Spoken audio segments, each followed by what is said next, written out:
Alright, so these cars are pretty picky about everything.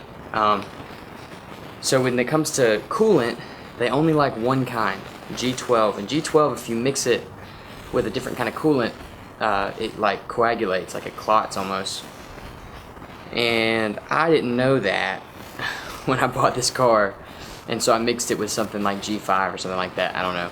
Anyway, I think that's the reason my heat doesn't work, so I'm gonna flush the heater core. That's a pretty quick fix, and hopefully that will fix it. If I have to replace the heater core, that's not a quick fix. That's like pulling the dash apart and everything. So I'm gonna flush the heater core now. It's supposed to be pretty easy, but I'm gonna show you how to do it. Let's do it.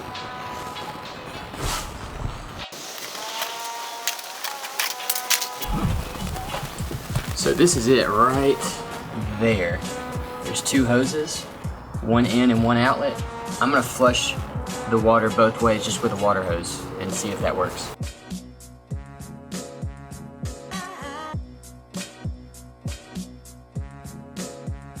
So while I'm working on the heater core, I thought it'd be a good time to go ahead and flush the radiator and just put all new coolant in to try to keep this problem from ever happening again. So I'm gonna pull the bumper off. It's really easy. If you own an Audi, you need to know how to pull the bumper off. There's two bolts here behind these little grills, and then there's quick releases on either side. Not hard at all, but it makes working on this car so much easier. So I'm gonna go ahead and do that.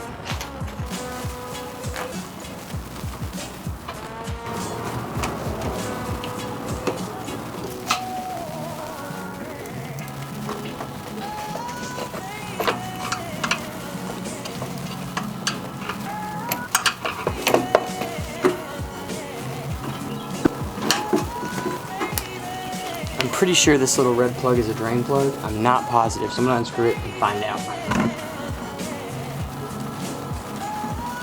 Seems like it's gonna be kind of slow. I'm gonna let it drain for a little bit and see what we're working with.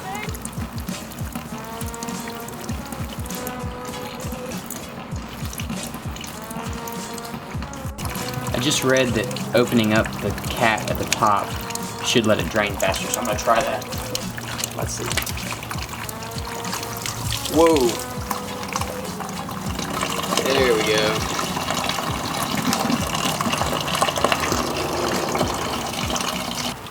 So I disconnected these two hoses and I got some I think it's like 3/4 inch, maybe 3/8 inch heater hose from AutoZone. I'm gonna cut it into two sections and hook one up to this side and one to that side, run water through this way, back into my bucket, and then run water through that way back in my bucket, and hopefully that'll clear out all of the debris that's keeping it from actually heating my car. I cut the end off of the hose.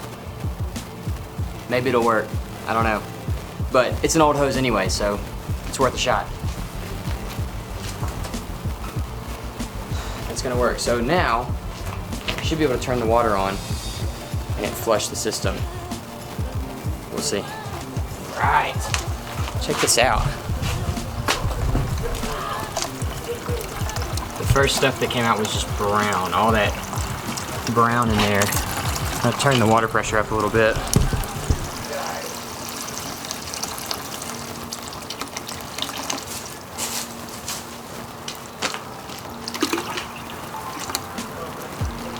Okay, so now I'll swap the fittings. I'll leave my hose length the same, but I'll swap the fittings up there. And that should flush it the other way. And then hopefully my heat works. So I swapped the hose fittings. Let's see if we get anything else out of there.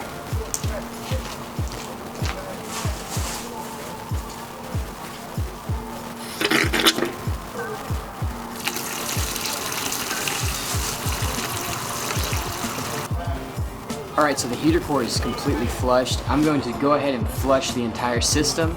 I'm going to have to wait a little bit to do that. It's getting dark, but I'm going to walk you through it too. It's pretty straightforward, but there are a few little things that you have to do with this car that's different than any car that I've had before. So I'm going to walk you through and show you exactly what those are. And then we'll be good. We'll have all new coolant in our coolant system, and hopefully I'll have heat as well. We'll see.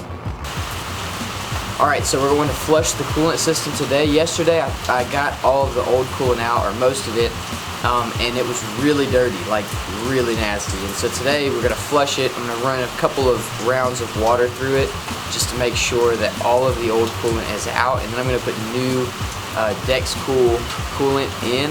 I'm not using genuine OEM whatever coolant. I know that that's not good from a VW perspective, but I'm an hour and a half away from the dealership, can't get there, I don't want to have to order it every time I need it, and I have a small coolant leak, so I'm going to try this stuff. If it works, I'll let you know. If it doesn't work, I'll let you know. We'll see. Anyway, so to drain this system, there's a couple of things that you have to do that are a little bit different maybe than any other car that I've worked on anyway. And the first thing you have to do is unscrew the 3 screws that hold the coolant reservoir. It has to be elevated so that you can get all of the air out of the system. So you'll just unscrew them and prop it up with like a towel or something. The other thing that you have to bleed is the heater core. So the thing that we flushed earlier, we have to bleed it now. And on the passenger side of the heater core, there's a hose that has a little hole in it. It's a really small hole. And if you'll pull the hose back, not all the way off, but just back a little bit, as you fill it up, air will leak out of that hose, out of the hole in the hose, and it will bleed that as well. So now that both of those things are done, we're going to fill the car up with water. Pelican Parts, which is the site that I use normally when I'm working on German cars, says that you can just use a hose. So I'm going to fill it up with a hose, run the car, let the car get to operating temperature with the heat running on full blast. That'll let the heater core circulate water too. And then we're going to drain it again and see what we come up with. So you can see the coolant still has a pretty yellowish tint to it, so I think I may flush it one more time and see if I can get it clear.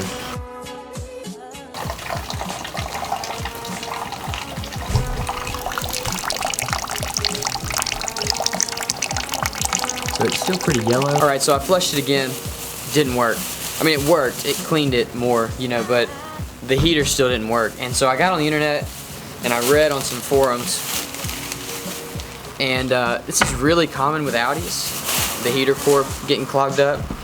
And I hear this is supposed to work. It's very corrosive. It will eat aluminum, so should be great. At this point, it's kind of like, why not, you know?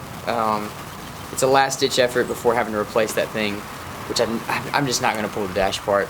I just don't want to. So I'm going to pour this in there and let it sit while I work on some other things and see what all we can wash out afterwards. Let's do it.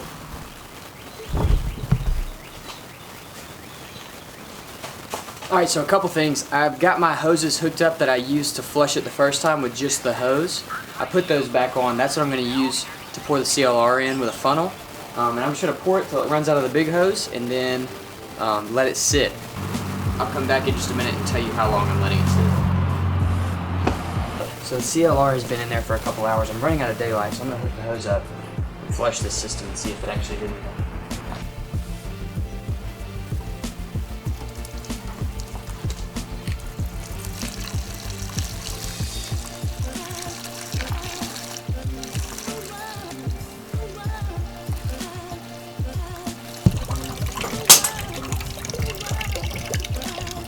So after 3 flushes, maybe 4, the system is finally putting out clean water. Alright, so to get this system clean, I flushed the heater core 3 times, or 2 times with water, 1 time with CLR, and then 1 more time with water, so 4 times. And then I flushed the whole system 4 times. So cleaned it all out, I drained all the fluid, put water in, ran the car until it was hot, let it cool down, flushed it, did that again, and then did it one more time, and I finally have clean water. And I've actually got in a bucket all of the contaminants that came out of the coolant system. It's kind of scary. So I'm going to put this coolant in. I mixed up some coolant, half and half distilled water and that Dexcool stuff, and so I'm going to put that in now, the same way I've been putting the water in, and then I guess my car will be good to drive. I'm pumped.